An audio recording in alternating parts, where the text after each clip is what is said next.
আপনি এসেছেন, আমার অনেক খুশি হয়েছে। আমি কোনোদিন ভাবতে পারিনি যে আপনি এরকম করে আসবেন। তো আপনি যখন যাবেন তখন আমার বোনের সাথে দেখা করে যাবেন, আর আপনার ভিডিও আমার বোন দেখে।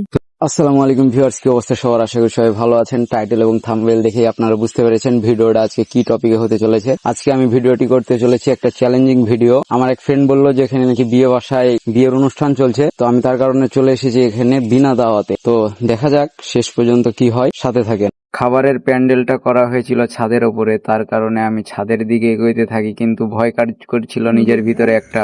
বাইরে তো দেখালাম বিয়ে বাসার ছাদের উপরে হয়েছে, তো আমি চুপচাপ উঠে গেছি। দেখা যাক কি হয়। খাবার খাইতে বসেছি, কিনা চিনতে পারে কিনা একটু ভয় লাগছে, নার্ভাস ফিল কাজ করছে। আমি আর দেরি করলাম না, খাবার খাইতে বসে গেলাম। তো খাবার খাওয়ার সময় এইদিক ওইদিকে তাকাইছিলাম যে আমাকে কেউ ফলো করছে কিনা, আর আমি তো ওদের বাড়িতে কাউকেই সেরকম চিনি না। আমি তো পুরা কট খেয়ে গেছি।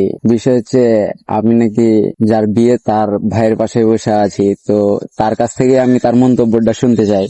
তো আপনি এসেছেন, আমার অনেক খুশি হয়েছে। আমি কোনোদিন ভাবতে পারিনি যে আপনি এরকম করে আসবেন। তো আপনি যখন যাবেন তখন আমার বোনের সাথে দেখা করে যাবেন, আর আপনার ভিডিও আমার বোন দেখে। তো তার মুখ থেকে আপনারা শুনতে পেলেন যে সে নাকি আমার ভিডিও দেখে এবং তার বোনও আমার ভিডিও দেখে।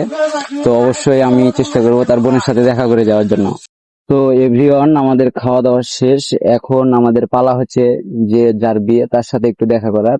আমরা দেখা করব তার সাথে, এবং হচ্ছে কি তার কাছ থেকে আমরা শুনবো পরের বিষয়।